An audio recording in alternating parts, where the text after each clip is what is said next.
क्या ऐसा है कि सच में कोई ये बता पाए कि कल आपके साथ क्या होने वाला है? क्या कुछ है? कर्ण पिशाचनी कहते हैं, इसकी सिद्धि लोग हासिल कर लेते हैं, फिर वो कर्ण पिशाचनी आपके साथ रहती है, फिर वो आपको अपनी योनि में ले जाती है। ये कितनी सत्यता है इसमें? बागेश्वर बाबा आजकल बड़े फेमस हैं और हमेशा सबको बताते हैं कि आप पर्ची लेके आइए, आपका नाम ये है। क्या ये उसी तरह की कोई सिद्धि है या इसको आप कैसे देखते हैं? देखिए, प्रेमानंद महाराज जी को लेकर क्या सोच है आपकी? लोग कहते हैं रोड पे जा रहे हो देखते हो जाइए। लोग ये कहते हैं कि कई बार ऐसा होता है कि कोई आपको वशीकरण के जरिए अपनी ओर मोहित कर सकता है।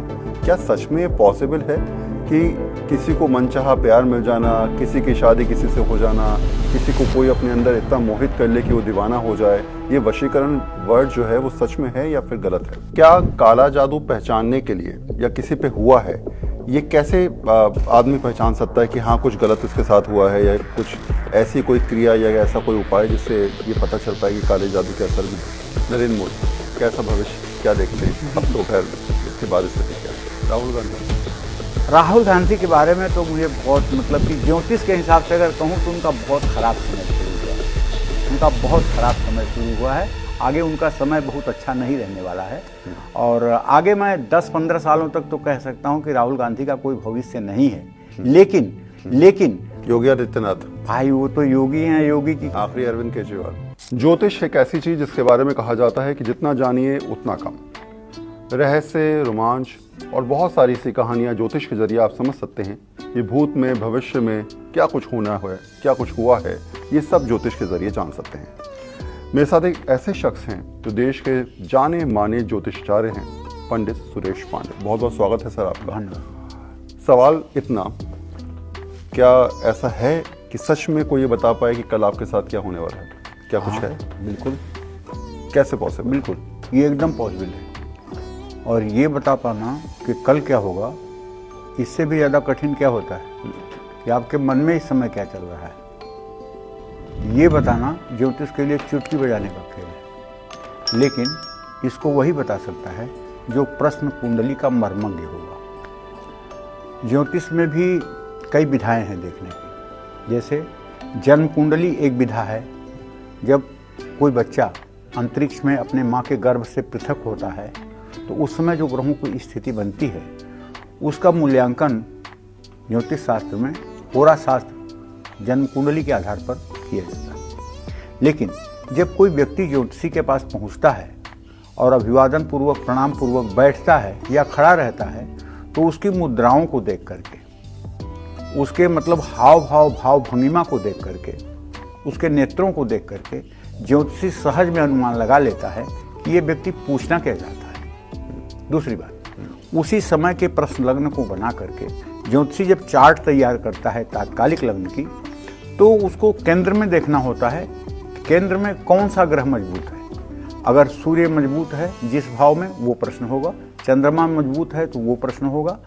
अगर लग्न में जैसे चंद्रमा मजबूत है तो आदमी स्वास्थ्य संबंधी वार्ता पूछना चाहता है। सप्तम भाव में होगा तो अपने पत्नी के विषय में जानना चाहता होगा।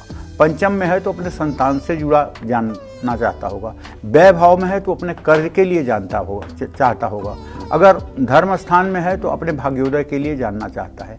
इस तरह से, और कल क्या होने वाला है, इन चीज़ों का मूल्यांकन भी प्रश्न कुंडली के द्वारा हो जाता है। बस इसके लिए संतुलित मस्तिष्क और अनुभव और ज्ञान दोनों की आवश्यकता है।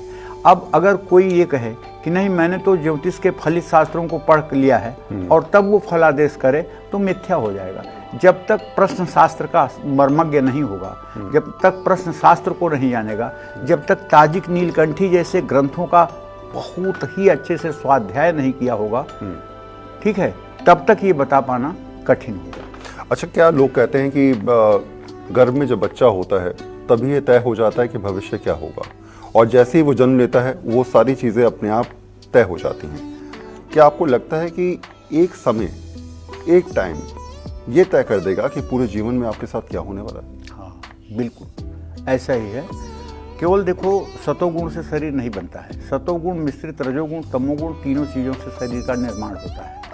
और जब व्यक्ति अपने पत्नी के साथ गर्भाधान करता है तो गर्भाधान के समय, जिस समय वीर्य जाकर के अंडे पर पहुंचता है, शुक्राणु अंडे पर पहुंचता है, ठीक उस समय के ग्रहों की जो स्थिति होती है उसी के आधार पर ब्रह्मदेव उसकी किस्मत का लेखा जोखा कर देते हैं।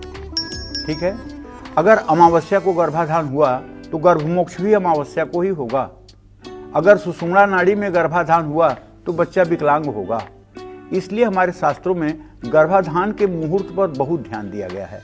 होता क्या है, आजकल एक स्कूटी खरीदने के लिए तो लोग मुहूर्त पूछते हैं, लेकिन गर्भाधान जैसी पवित्र याज्ञिक क्रिया है, ये बहुत बड़ा यज्ञ है, इसके लिए ना तो मुहूर्त पूछते हैं, ना शास्त्र हमारे क्या कहते हैं उसके बारे में जानना चाहते हैं, ना हमारा सदाचार उसके पहले कैसा होना चाहिए इसके बारे में ध्यान देते हैं। जो जब आना है आ गया, अब उसमें भी भाग्य से कोई अच्छा आ गया कोई खराब आ गया, और बाद में उसको बच्चे को दोष देंगे कि तुम अच्छे नहीं हो, तुम कुछ नहीं कर सकते, तुम ऐसे हो, तुम वैसे हो। गलती इसमें होती है, अगर हम कोई प्रोडक्ट तैयार कर रहे हैं तो प्रोडक्ट तैयार करने वाले की खामी होती है प्रोडक्ट को बनाने में। आप समझ रहे हैं? इसी तरह से अगर हमारा भागवतिक चिंतन हो और हमारे अंदर सात्विकता का तेज हो और हम इसको विलासिता और भोग की वस्तु न मान करके सृष्टि निर्माण की वस्तु मान करके भगवान का परम पवित्र यज्ञ मान करके अगर इस कार्य को करें, दावे के साथ कह सकता हूं कि सूर्य की तरह तेजस्वी संतान होगी, इसमें कोई संदेह नहीं। अच्छा, लोग कहते हैं कि बच्चा अगर मूल में हुआ है तो कहीं ना कहीं जो मामा है उन पर भारी पड़ते हैं। क्या ये सच में कनेक्शन होता है कि बच्चा अगर इस दिन जन्म ले रहा है इस हिसाब से ले रहा है? हाँ। मूल के 6 नक्षत्र होते हैं, अश्विनी, मघ, मूल, आदव, रेवती, अश्लेखा। तो अश्विनी, मघा, मूल, ज्येष्ठा और रेवती, ये 6 नक्षत्र मूल संज्ञक होते हैं।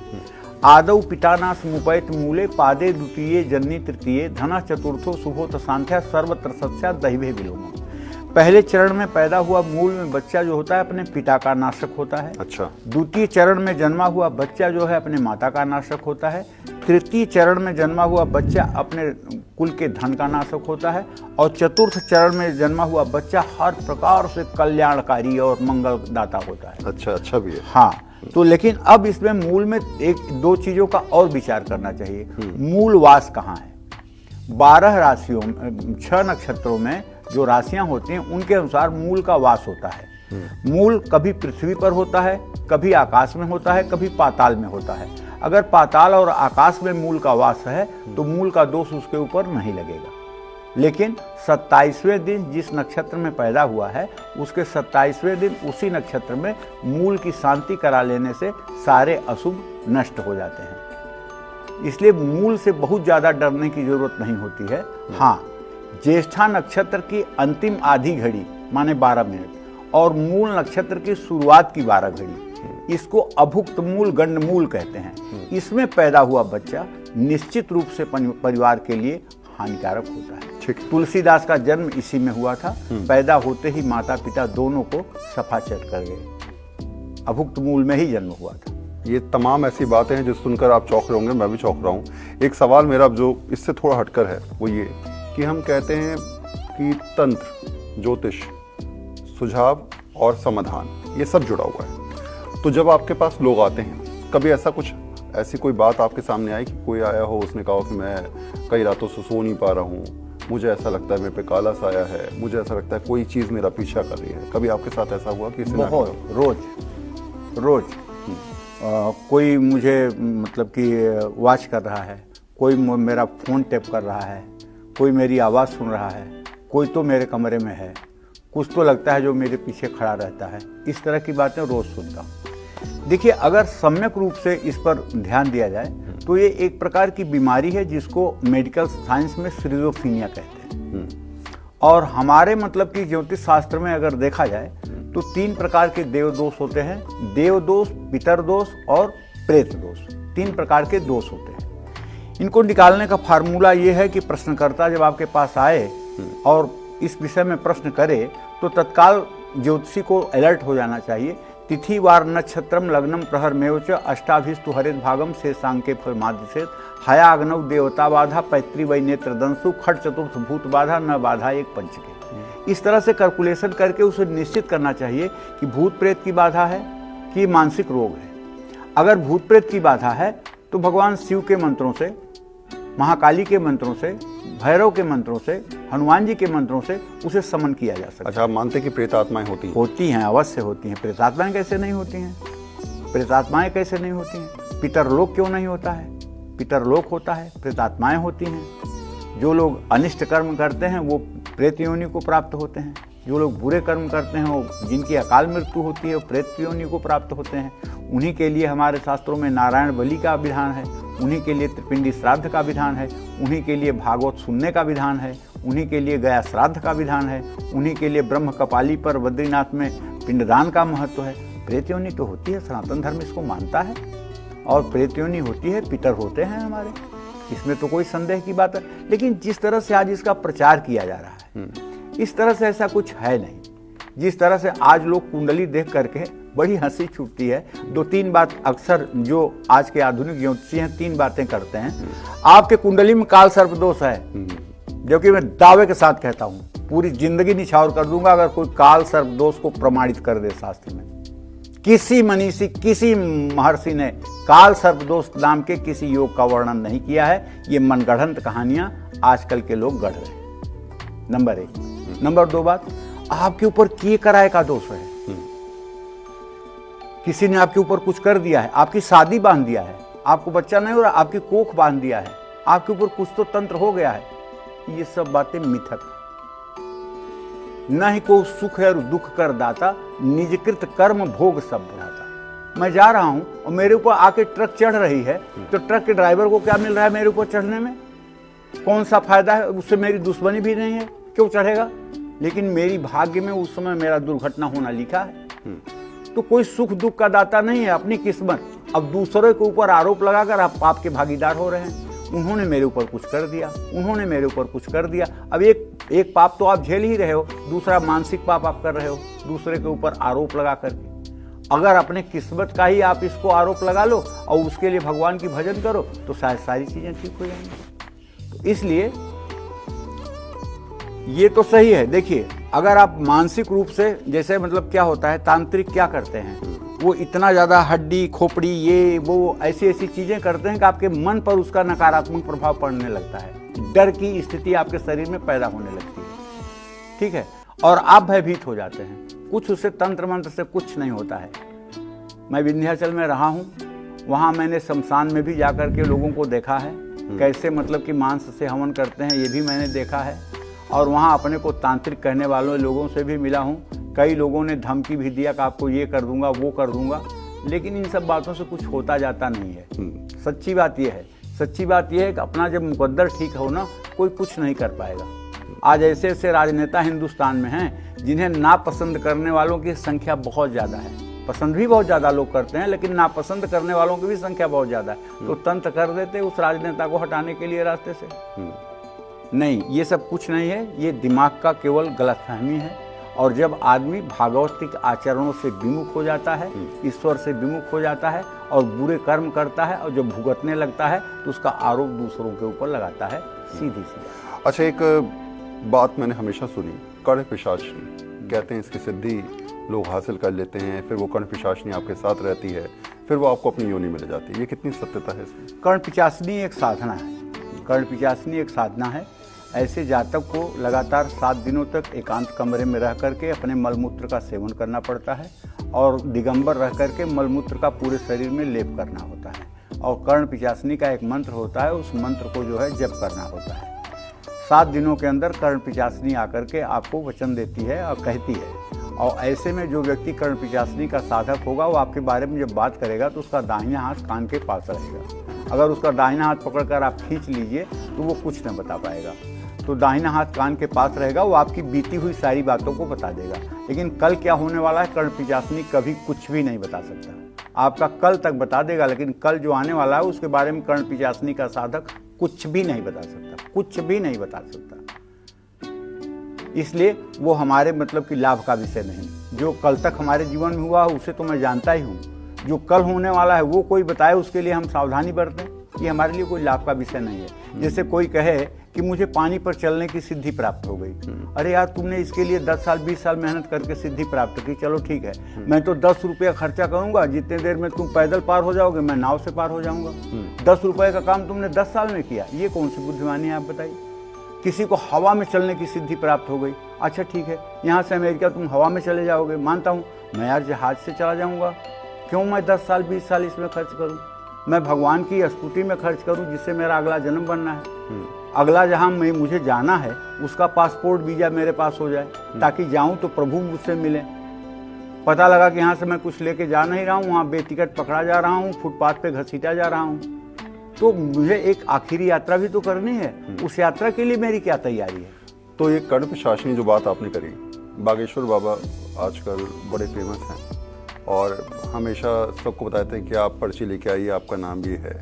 क्या ये उसी तरह की कोई सिद्धि है या इसको आप कैसे देखते हैं? देखिए, मैं तो मतलब कि उनके विषय में कोई टिप्पणी नहीं करूंगा, वो संत हैं, और अगर मैं कोई टिप्पणी करूंगा तो ये मतलब कि जो है एक तरह का भागवतिक और वैष्णव अपराध होगा। क्योंकि जहाँ तक मुझे लगता है हनुमान जी की उनके ऊपर विशेष कृपा है, और हनुमान जी के ऊपर उनके विशेष कृपा है।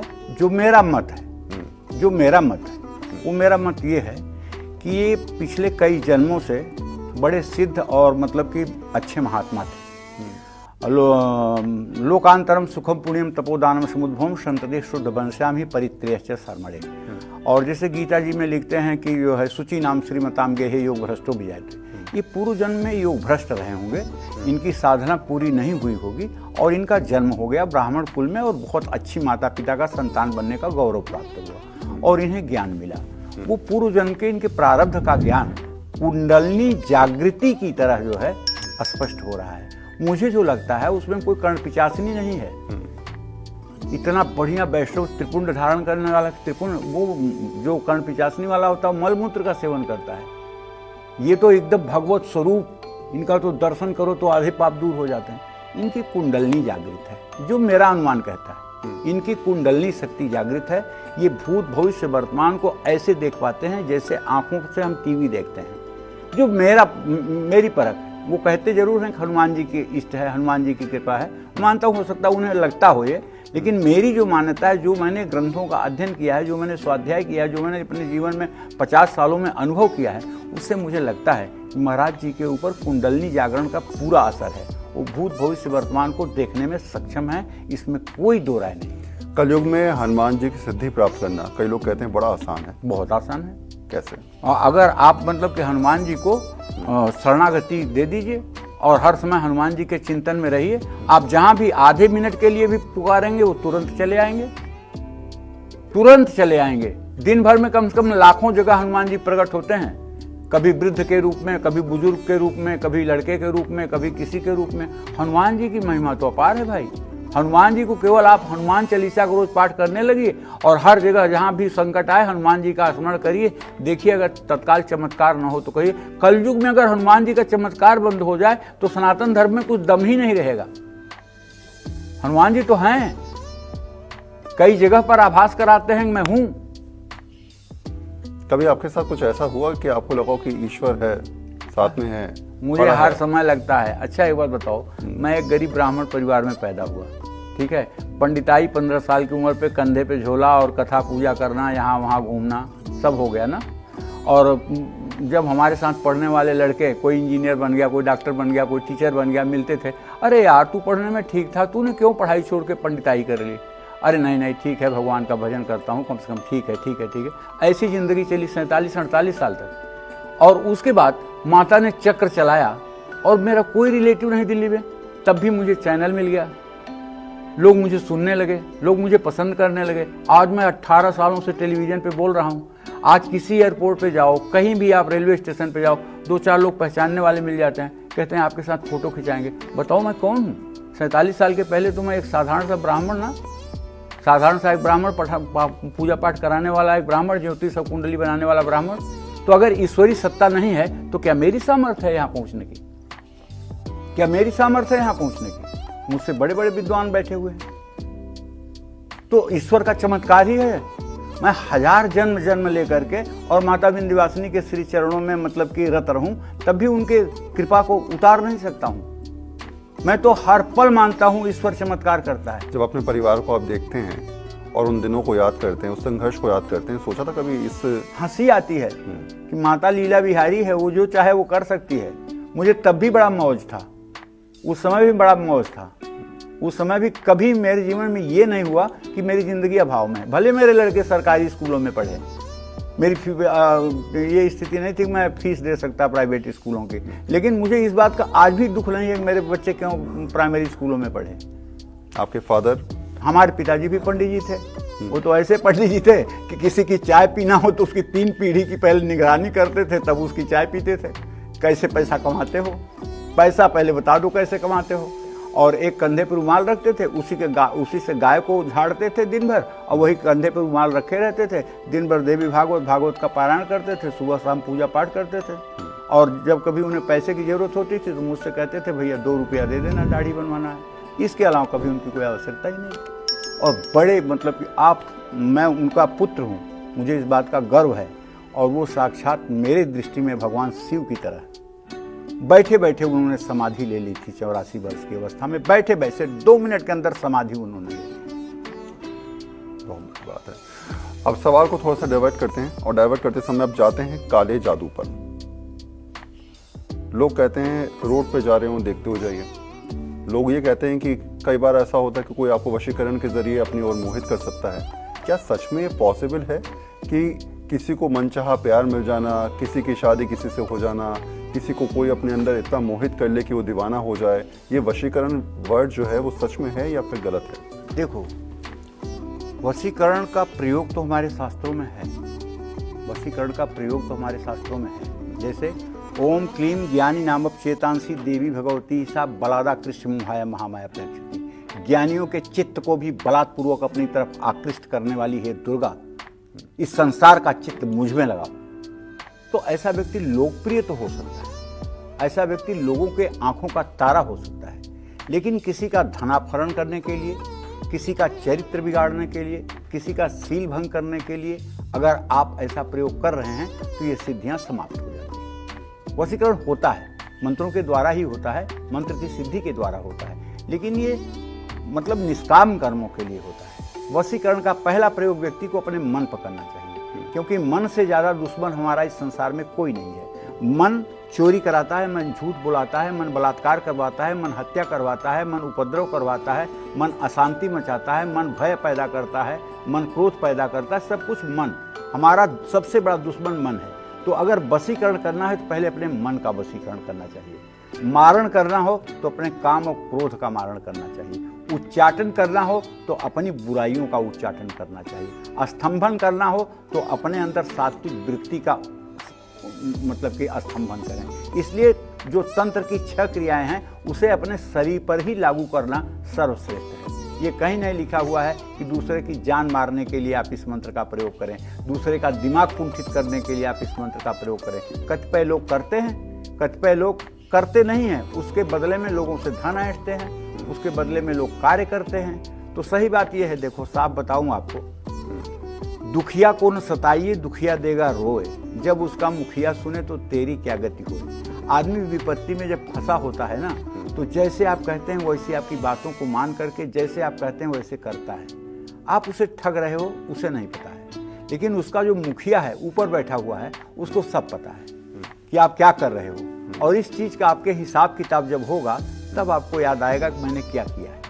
इसलिए इन सब चीज़ों से ज़रा थोड़ा सा सावधान रहना चाहिए, और किसी को धोखा देने से, किसी को गुमराह करने से ज़रा दूर रहना चाहिए, क्योंकि आपकी आखिरी यात्रा भी होने वाली है और उस यात्रा में ये सब हिसाब किताब जुड़ेगा। अच्छा, मेरे पास बहुत सारे सवाल हैं आप तो, कि जब आपसे मैं जुड़ रहा हूँ तो कई सारे सवाल जहन में आ रहे हैं। क्या काला जादू पहचानने के लिए या किसी पे हुआ है, ये कैसे आदमी पहचान सकता है कि हाँ कुछ गलत उसके साथ हुआ है, या कुछ ऐसी कोई क्रिया या ऐसा कोई उपाय जिससे ये पता चल पाए कि काले जादू के असर में है? ये पहचान के लिए तो एक ही उपाय है। पहचान के लिए उपाय है कि ज्योतिष शास्त्र से अगर वो प्रश्न करे, देखिए मैं ज्योतिष जानता हूँ, ज्योतिष की ही बात करता हूँ। ज्योतिष शास्त्र के हिसाब से अगर वो प्रश्न करे तो बताया जा सकता है। जैसे अष्टम भाव में राहु हो तो प्रेत दोष, बुध शनि हो तो डाकिनी साकिनी का दोष, बृहस्पति हो तो पितर दोष, और यदि शनि हो तो म्लेच्छ दोष, केतु हो तो चांडाल दोष, चंद्रमा हो तो जलदेवी का दोष। इस तरह से उसको डिसाइड किया जा सकता है। अच्छा, अब उसमें बात यह है कि रोग साध्य है का असाध्य है। अगर चंद्रमा उच्च राशि में है या चंद्रमा मजबूत है, वो रोग साध्य है, उपाय से ठीक हो जाएगा। अगर चंद्रमा नीच का नीच नमांसक में है तो रोग असाध्य होगा, उसके लिए चाहे जितने उपाय किए जाएं वो दुखदायी रहेगा ही रहेगा। ये चीज़ें भी ज्योतिष से स्पष्ट हो जाती हैं, ठीक है। लेकिन अब यही मन, मैंने आपको कहा ना, यही मन भगवान में भी तदाकार करता है, यही मन भूत प्रेत की भी तरफ लेकर के जाता है। अगर जिसका मन ये भगवत चिंतन में नहीं लगा हुआ है, विषय भोग और वासनाओं की तरफ लगा हुआ है, उसके ऊपर कोई भी मानसिक रोग हो सकता है। लेकिन जो हर समय भगवान में ही निमग्न है, जो हर कर्म को करते हुए भगवान को ही साक्षी मानता है, वो इन सब चीज़ों से कभी मतलब कि प्रभावित नहीं होता है। तो देखिए, सच्ची बात यह है, मैं काला जादू नहीं मानता हूँ। अच्छा। जबकि अमेरिका में रहने वाले लोग भी मेरे पास आते हैं, कहते हैं काला जादू हुआ है। मैं उनसे कहता हूँ हाँ हाँ हुआ है। मैं ये नहीं कहता हूँ नहीं हुआ है, कहता हुआ है। अगर मैं ये कह दूँ नहीं हुआ है तो वो मेरे ऊपर से श्रद्धा खत्म कर देंगे, ठीक है ना। तो मैं कहता हूँ हाँ हुआ है, तो कैसे ठीक होगा? ऐसे ठीक करने का उपाय बताता हूँ, गारंटी के साथ ठीक हो जाएगा। उनको एक अच्छा सा मंत्र देख करके और उनको बता देता हूँ कि इसका श्वासों पे जप करो, और जब श्वास पे जब होना शुरू हो जाएगा 24-24 मिनट सुबह शाम, तो 24 दिन के अंदर ऐसी स्थिति हो जाएगी कि मन अपने आप पवित्र हो जाएगा। जो भ्रम की स्थिति थी वो खत्म हो गई। उन्हें लगा महाराज जी तो बड़े पहुंचे हुए हैं, मेरा काला जादू खत्म कर दिए। सही बात ये है। तो अब जैसे अगर हम ये तत्काल कह दें नहीं आपके ऊपर तो कुछ हुआ ही नहीं है, तो 10 लोगों ने कहा है हुआ है, तो हमको ही समझेंगे कि इनको कुछ नहीं आता है, चलिए यहाँ मेरा समाधान नहीं है। तो पहले हाँ हाँ हुआ है और उसका उपाय करेंगे, उपाय सात्विक ढंग से करेंगे। तो ऐसे भी मतलब कि होता है। देखिए ऐसा है ना, ज्योतिष का कार्य बहुत जिम्मेदारी का कार्य है। बिल्कुल। अगर कोई आदमी ज्योतिषी है ना, तो वो मतलब कि ये समझे कि मैं इस राष्ट्र का बहुत बड़ा मतलब कि जो है एक हिस्सा हूँ, और मुझे मेरी एक जबान किसी का पारिवारिक जीवन तहस नहस कर सकती है, किसी के जीवन में आग लगा सकती है, किसी का जीवन छिन्न भिन्न कर सकती है। इसलिए हमारा एक एक शब्द परिमार्जित होना चाहिए और उसका दूरगामी परिणाम होना चाहिए। अच्छा, आजकल सोशल मीडिया पे जो आपने ज्योतिष वाली बात करी, तमाम लोग फेमस हो रहे हैं, रील्स मिलियंस में जा रही हैं, कुछ भी बोलते हैं और लोग कहते हैं अरे वाह कमाल का बोल दिया आपने। पंडित जी ने बताया कि जो है वो सुबह उठिए, ये काम करिए, आपके जीवन में तरक्की है, आप मंगलवार के दिन जाइए और ये कर दीजिए, उसके बाद तो आप करोड़पति बन जाएंगे। ये सोशल मीडिया वाला जो खेल चला है आजकल ज्योतिषाचार्यों का, आपको लगता है शायद भ्रामकता फैलाने के पीछे या लोगों को? देखो ऐसा है ना, जब असली नोट होगा तभी उसका नकली बनेगा। अगर असली नोट ना हो तो नकली कभी छपेगा नहीं ना।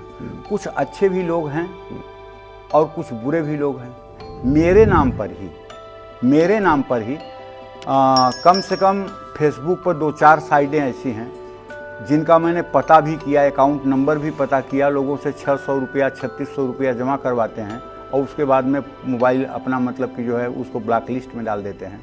मैंने चैनल में भी अपने कहा, सारा नंबर दिया, डिटेल दिया, लेकिन हिंदुस्तान में ये जो मतलब कि अपराध है, साइबर क्राइम जो है, इस पर अभी को रोक की कोई खास व्यवस्था नहीं है।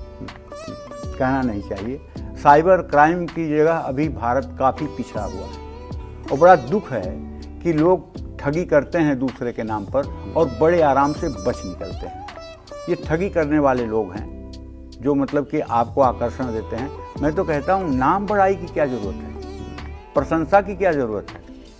मेरा तो जो भी मतलब कि यूट्यूब पे आता है वो न्यूज़ 24 क्या डालता है वो जाने, दर्शन 24 क्या डालता है वो जाने। मैं कोई पर्सनल ना तो कभी फेसबुक पे हूँ, ना मैं इंस्टाग्राम पे हूँ, ना कभी मैं अपना व्यक्तिगत कोई रील बनाया हूँ, कुछ भी नहीं है। क्यों?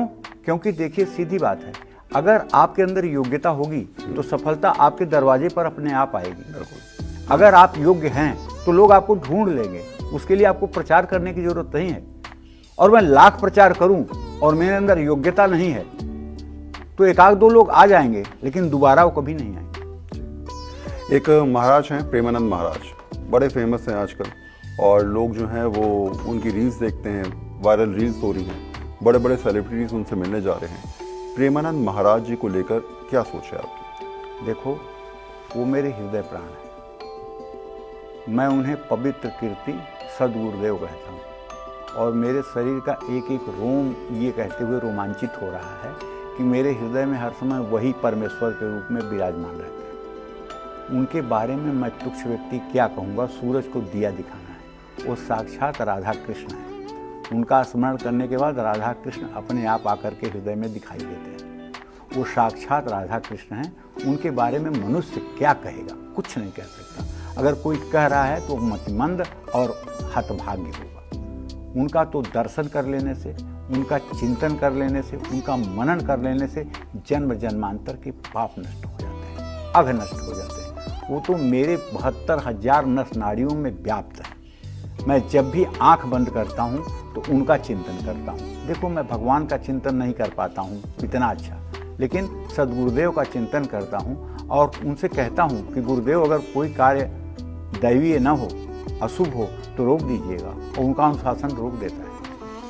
उनका अनुशासन रोक देता है। अगर आप उनके प्रति तन्मय हो जाएंगे तो आपके साथ वो हर समय रहेंगे। भले वो शरीर से वृंदावन में हैं, लेकिन आप जरा सा भी गलती करेंगे, उनका चेहरा आपके सामने होगा। क्या कर रहा है तू?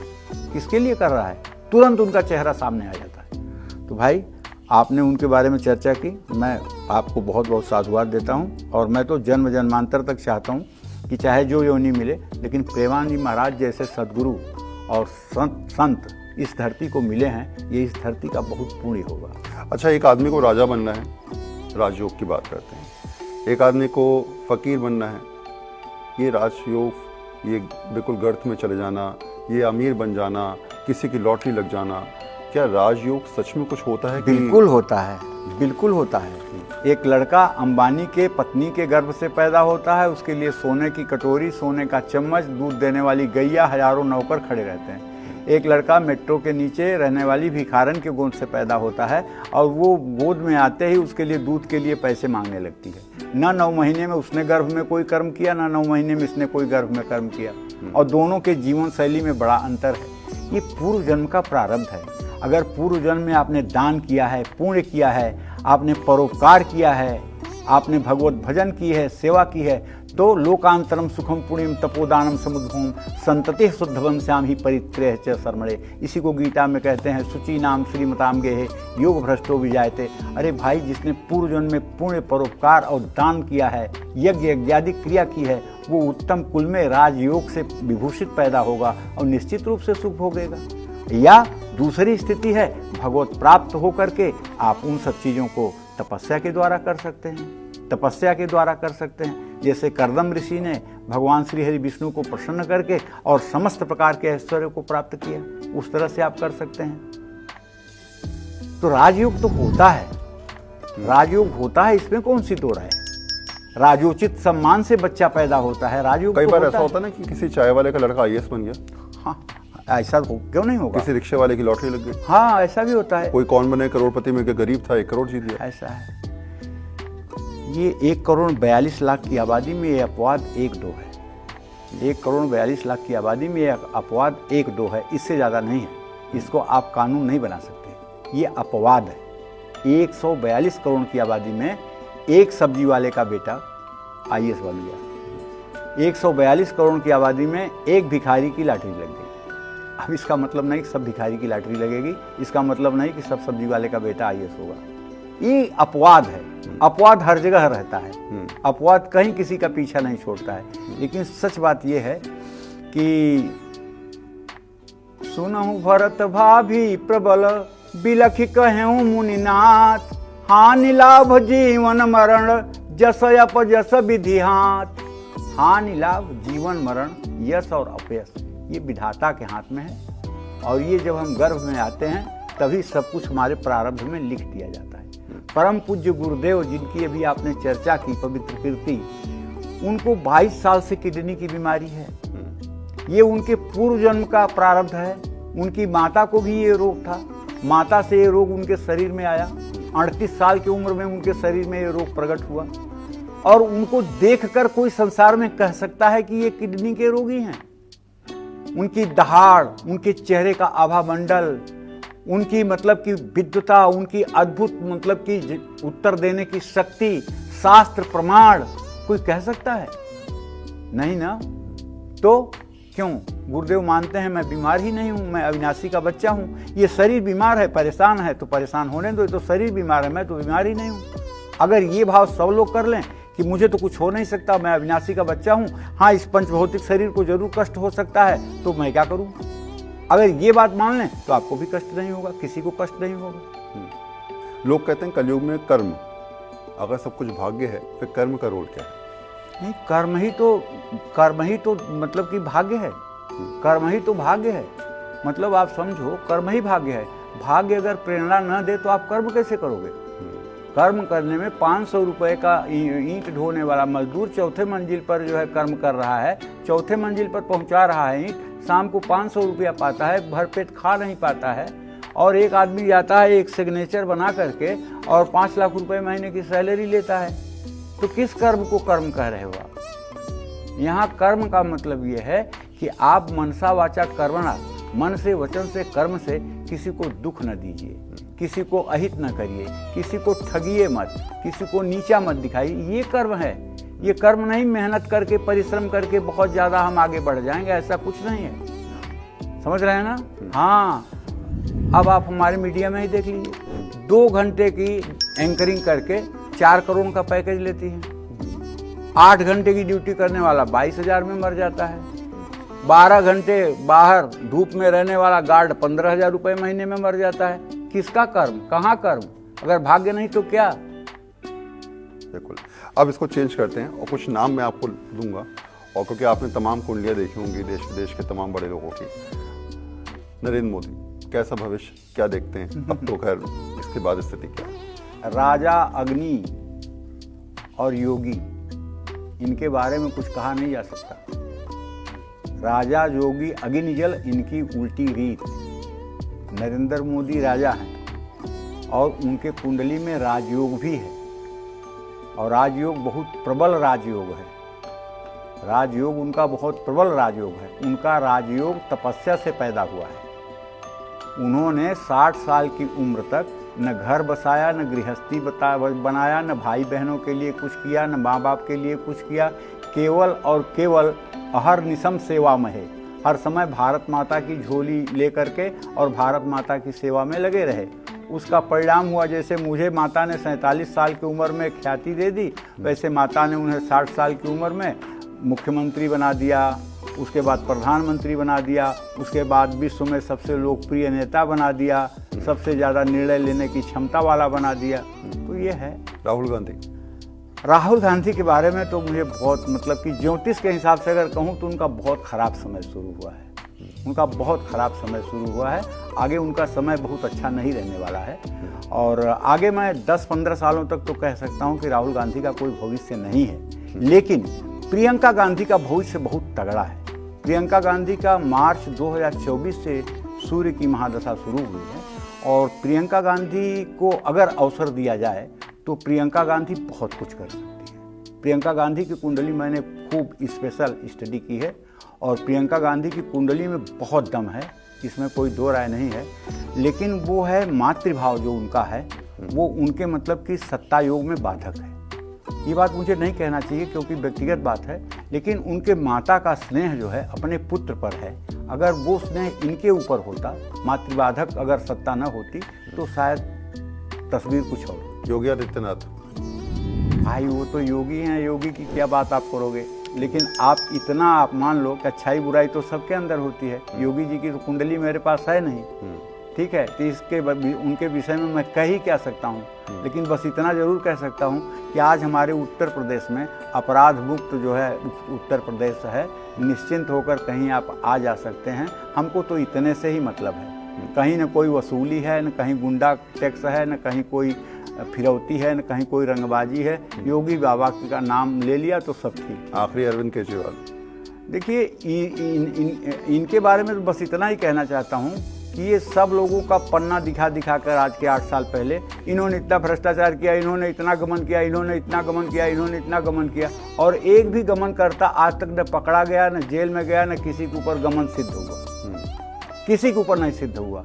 ठीक है। और शीला दीक्षित अपने बाथरूम में एसी लगाती हैं, उसका पैसा हम देते हैं, हम टैक्स देते हैं, और इन्होंने अपने लिए 56 करोड़ का महल बना लिया और 8-8 लाख रुपए के कमोड लगवा लिए। ठीक है। और इस गरीब देश में जहां आज भी 100 रुपए में हमारी लड़कियां जो है वेश्यावृत्ति करने को मजबूर हैं, इस गरीबी में, वहाँ मतलब कि ये 8-8 करोड़ के कमोड में हग रहे हैं, तो ये देश का क्या भला करेंगे? क्या फ्यूचर है इनका? कोई फ्यूचर नहीं है, खत्म है, खत्म है, और जिंदगी भर के लिए खत्म है। कहीं लिख लीजिए, कोई भविष्य नहीं है इनका, और न इनके पार्टी का कोई भविष्य है। ये मैं चैलेंज के साथ कहता हूँ, कहीं नोट कर लीजिए, इनका कोई फ्यूचर नहीं है। सलमान खान?